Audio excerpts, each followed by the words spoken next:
शहर के एक शांत मोहल्ले में एक लड़का रहता था। उसका नाम था आर्यन।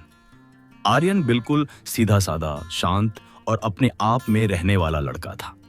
वो सुबह कॉलेज जाता, दोपहर को लाइब्रेरी में कुछ पढ़ता और शाम को पार्क में जाकर थोड़ी देर बैठ जाता। उसके चेहरे पर एक हल्की मुस्कान हमेशा रहती थी, लेकिन उसके अंदर एक ऐसी खामोशी थी जिसे कोई पहचान नहीं पाता था। उसकी जिंदगी में सब था, घर, पढ़ाई, काम। बस कमी थी किसी अपने इंसान की, जिसकी बातें सुनकर उसे सुकून मिले। एक दिन की बात है, आर्यन पार्क में अपनी रोज वाली जगह पर बैठा था। हवा बहुत हल्की चल रही थी और आसमान थोड़ा बादलों से ढका हुआ था। तभी उसकी नजर एक लड़की पर गई, जो पार्क के एक कोने में एक छोटे से पुराने बेंच पर बैठी थी। लड़की शांत थी। उसके हाथों में एक पुरानी डायरी थी और वो उसे पढ़ते पढ़ते मुस्कुरा भी देती और कभी कभी अचानक रुक जाती, जैसे कोई याद उसे अंदर तक दर्द दे गई हो। उसका नाम था सिमरन। वो देखने में बहुत सिंपल थी, लेकिन उसकी आंखों में एक ऐसी कहानी छुपी थी जिसे देखने के बाद कोई भी इंसान उसे अनदेखा नहीं कर सकता था। आर्यन ने उसे पहली बार देखा और तुरंत महसूस किया कि वो लड़की बाकी लोगों की तरह नहीं है। उसके अंदर कोई गहरा दर्द था और फिर भी वह दुनिया से मुस्कुराकर मिल रही थी। आर्यन कई दिनों तक उसे वहीं देखता रहा। सिमरन रोज उसी समय पार्क आती, डायरी खोलती और चुपचाप पढ़ती रहती। आर्यन को अब उसके आने की आदत हो गई थी, लेकिन उसने कभी उससे बात करने की कोशिश नहीं की। उसे डर था कि कहीं लड़की उसे गलत न समझ ले। एक शाम आसमान में अचानक काले बादल छा गए और तेज बारिश शुरू हो गई। पार्क में बैठे लोग तुरंत इधर उधर भागने लगे। आर्यन भी अपने बैग को बचाकर दौड़ने लगा, लेकिन तभी उसकी नजर फिर उसी लड़की पर पड़ी। सिमरन अपनी डायरी को भीगने से बचाते हुए अकेली खड़ी बारिश रोकने की कोशिश कर रही थी। उसके बाल भीग चुके थे, वो ठंडी हवा में कांप रही थी, लेकिन डायरी को सीने से ऐसे चिपकाए खड़ी थी जैसे वो दुनिया की सबसे जरूरी चीज हो। आर्यन खुद को रोक नहीं पाया। वो तेज कदमों से उसके पास गया और अपनी जैकेट उसके ऊपर रख दी। लड़की पहले तो डर गई, फिर धीरे से बोली, थैंक यू, मैं बस डायरी को बचाने की कोशिश कर रही थी। आर्यन मुस्कुराकर बोला, अगर चाहो तो बारिश रुकने तक शेड में चल सकते हैं। वो दोनों पास के शेड के नीचे पहुंचे। बारिश तेज थी और कुछ देर तक रुकने का नाम ही नहीं ले रही थी। उन दोनों के बीच पहले थोड़ी ऑकवर्ड सी खामोशी रही। फिर लड़की ने धीरे से कहा, मैं रोज आपको यहाँ चाय के साथ बैठते देखती हूँ। आर्यन थोड़े हैरान होकर बोला, ओह, सच में? सिमरन हंसी और बोली, हाँ, बस आज पहली बार बात कर रही हूँ। पहली बातचीत में ही आर्यन को सिमरन की आवाज में दर्द का एहसास हुआ। वो बहुत संभल कर बोलती थी, जैसे उसके शब्दों में कहीं चोट छुपी हुई हो। बारिश रुकने तक दोनों ने अपनी कुछ बातें शेयर की। सिमरन ने बताया कि वो इस शहर में नई है और यहाँ नौकरी की तलाश में आई है। उसने ये भी बताया कि उसकी डायरी में उसकी पूरी लाइफ की कहानियां भरी हैं, खुशियां भी और दर्द भी। उस दिन के बाद उनकी मुलाकातें ज्यादा होने लगीं, कभी थोड़ी देर, कभी लंबी बातचीत। आर्यन धीरे धीरे समझने लगा कि सिमरन अपनी जिंदगी में बहुत कुछ झेल चुकी है। उसने प्यार भी किया था, भरोसा भी किया था, मगर बदले में उसे धोखा मिला।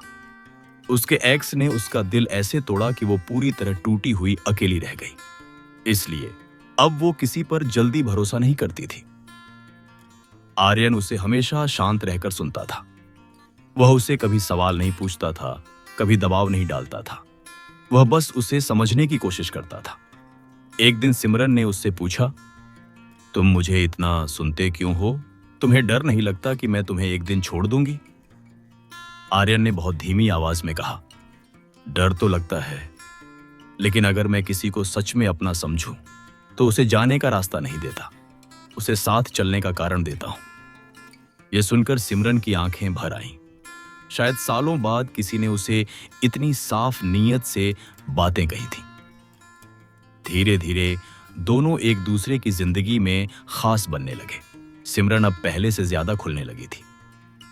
वो अब अपनी पसंद नापसंद बताती, अपनी हंसी खुलकर हंसती अपनी डायरी की बातें भी उसे पढ़कर सुनाती और आर्यन उसकी हर बात को दिल से सुनता। पर सिमरन अभी भी पूरी तरह नहीं खुल पाई थी। उसके डर अब भी थे। एक दिन सिमरन ने अचानक कहा, आर्यन, मुझे कुछ दिन के लिए दूसरे शहर जाना पड़ेगा। घर में कुछ जरूरी काम है। मैं नहीं जानती कि कब वापस आऊंगी। आर्यन को एक पल के लिए ऐसा लगा कि उसका दिल रुक गया हो, लेकिन उसने खुद को संभाला और बोला, कोई बात नहीं, तुम जाओ, मैं इंतजार करूंगा, चाहे जितना भी समय लगे। सिमरन ने उसकी तरफ देखा। उसकी आंखों में जैसे विश्वास और डर दोनों मिलकर खड़े हो गए थे। उसने कहा, तुम सच में इंतजार करोगे? आर्यन ने बस इतना कहा, हाँ, क्योंकि तुम चलकर जा रही हो और मैं चाहकर रोक नहीं सकता। सिमरन चली गई। एक हफ्ता बीता, फिर 2, फिर 1 महीना। आर्यन रोज पार्क जाता, वही बेंच, वही जगह। वो चाय लेकर बैठता और हवा को महसूस करता जैसे सिमरन की यादें अभी भी पास ही हों। उसने कभी उससे फोन नहीं किया, कभी मैसेज नहीं किया, क्योंकि वो जानता था अगर रिश्ता सच्चा होगा वो खुद लौट आएगी।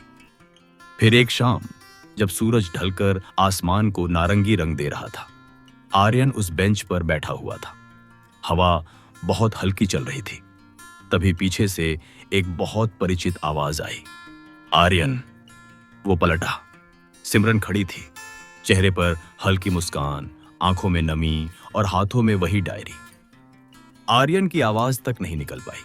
सिमरन उसके पास आई और बोली, मैं वापस आ गई हूं, क्योंकि मैंने समझ लिया है कि दुनिया में सबसे बड़ा सुकून वही इंसान देता है जो आपको बिना बदले, बिना दबाव, बिना किसी मकसद के समझता है। उसने आर्यन का हाथ पकड़कर कहा, तुमने मुझे कभी मजबूर नहीं किया, तुमने मुझे वक्त दिया, तुमने मुझे बिना बोले समझा, और इसलिए आज मैं खुद लौट कर आई हूं, क्योंकि तुम सिर्फ मेरे लिए एक इंसान नहीं, एक घर जैसे हो। एक ऐसा घर जहां मेरा दिल पहली बार सुरक्षित महसूस करता है। आर्यन की आंखें भर आईं। उसने धीरे से कहा, मैंने सिर्फ इतना किया कि तुम्हें खोने से ज्यादा तुम्हें संभालने की कोशिश की। और उस दिन से उनकी कहानी सिर्फ 2 लोगों की मुलाकात नहीं रही, वो एक ऐसा रिश्ता बन गया जो भरोसे पर चलता था, सम्मान पर चलता था और उस सुकून पर चलता था जिसमें किसी को अपना बनाने की असली ताकत होती है। कहानी आसान है, किसी को अपना बनाना मुश्किल नहीं होता, बस उसे यह एहसास दिलाना होता है कि तुम उसकी कमजोरी नहीं, उसका सहारा हो।